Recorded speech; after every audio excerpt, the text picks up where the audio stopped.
उद्धृत किया, भारतीय सभ्यता और संस्कृति के प्रति मानवता को जागृत किया।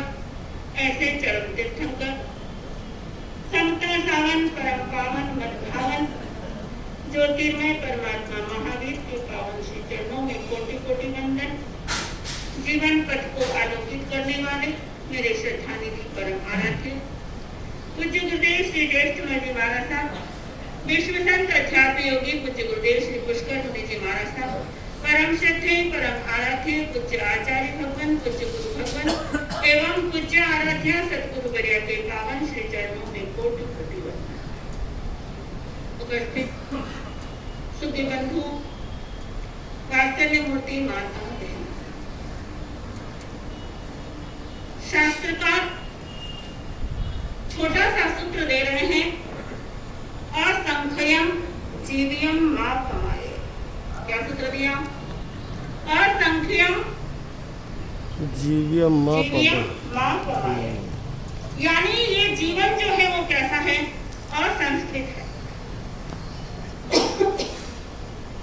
असंस्कृत का मतलब समझो, संस्कृत का विलोम शब्द असंस्कृत नहीं है। असंस्कृत मतलब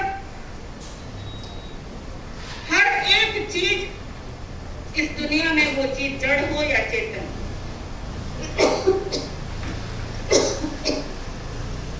वो क्या मांगती है? संस्कारों को मांगती है। आपको भूख लगी है, तब आपको रोटी खानी है, तो क्या करोगे? पूरा आटा खा लोगे क्या? नहीं। पहले उस आटे को गूंदा जाएगा, उसमें नमक डाला जाएगा, फिर उसकी क्या बनाई जाएगी? चूल्हे के ऊपर रोटी बनाई जाएगी। यानी कि आटे को संस्कारित किया तो क्या बनी? रोटी बनी। दुनिया भर की कपास पैदा हो जाए, रुई पैदा हो जाए, तो क्या उससे आपका तन ढक जाएगा?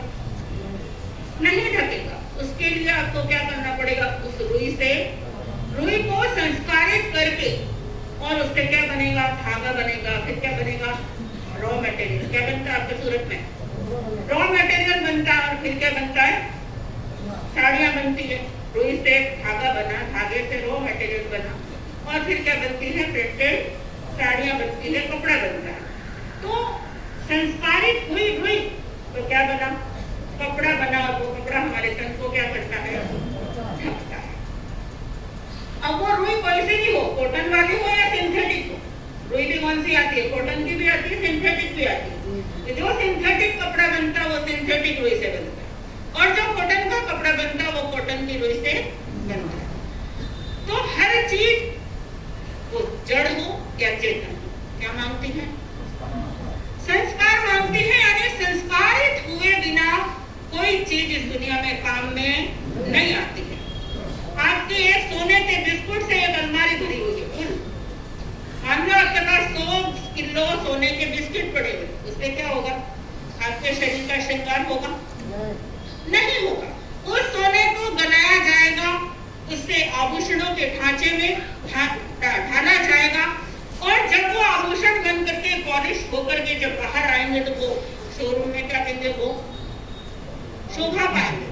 खाली अकेले पूरे सोने को तो कोई भी पहन नहीं सकता। हाँ, पैसा इन्वेस्ट करना है आपको, उसके लिए आप क्या करते हो? बिस्किट खरीद करके फ्यूचर की सिक्योरिटी के लिए आप क्या कर लेते हो? बिस्किट खरीद के रख लेते हो एक दो, लेकिन वो बिस्किट वैसे काम में नहीं आता। जब भी आपको अपनी बेटी की शादी करनी है, बेटे की शादी करनी, तो सोने को क्या करोगे? ढांचे में ढलवाओगे, उसको संस्कारित करोगे, तभी वो सोना क्या आएगा? आपके शरीर की शोभा को बढ़ाएगा। तो जीवन के अंदर संस्कारों की बहुत बड़ी वैल्यू है। अब देखिए, आप एक जीव जब गर्भ में आता है, गर्भ के का जीव जब अच्छी बातों को सुनता है तो वो क्या करता है? अच्छी बातें ग्रहण करता है। कोई माता होती है अपने बच्चों को वीर गाथाएं क्या करती है? सुनाती है। शिवाजी की कथा सुनाई, महावीर की सुनाई, राम की सुनाई, कृष्ण की सुनाई। तो वो बच्चा बड़ा होकर के, जब वो जन्म होने के बाद बड़ा होता है तो क्या होता है? साहसी बनता है, वीर बनता है, कायर नहीं बनता है। लेकिन कोई बच्चा अगर माँ ऐसी ऐसी बातें ही सुनती है तो बच्चा वैसा ही पैदा होगा। अब आजकल की जो माताएं हैं जिनके अंदर स्वयं के अंदर संस्कार नहीं है, वो माताएं जॉब पर जाती है और जॉब पे आने के बाद में क्या चला देती है, या तो टीवी या मोबाइल। अब दिन भर वो धमाधम आजकल की पिक्चर्स भी कैसे बनती है, मूवी, आजकल की मूवी में भी मार धाड़, कोई सामाजिक मूवी तो बहुत कम आती है, लेकिन मार धाड़ वाली, हाथों के अंदर गन लेकर के और मार धाड़ वाली मूवी को अगर देखेगी तो बच्चा भी धमाधम करके पैदा होगा। क्या होगा, वो बच्चा आने वाला भी आते ही धमाधम ही करेगा। तो गर्भ में बच्चा अगर मरण को प्राप्त होता है, वो बच्चा अगर अच्छे विचारों को सुनता हुआ अगर गर्भ में ही मरण को प्राप्त करता है तो वो मर करके कहाँ जा सकता है, सुगति के अंदर जा सकता है। और अगर बुरे विचार चल रहे हैं, मार धाड़ ऐसा कुछ देख रहा है, चल रहा है, तो वो बच्चा नरक के अंदर क्या करता है, गर्भ का जीव कहाँ जाता है, नरक के अंदर चला जाता है। यानी हम सोचते हैं कि बड़े होकर के बुरे कर्म करते हैं तभी नरक में नहीं जाते, गर्भ का जीव भी कहाँ जा सकता है, नरक में जा सकता है। गर्भ का जीव भी स्वर्ग में जा सकता, मोक्ष में नहीं जा सकता, अकेले बाकी चारों गति में क्या करता, वो जा सकता। तो इस प्रकार से संस्कारों का प्रभाव जीव के ऊपर क्या होता है, पड़ता है। एक युवक जेब कतरा,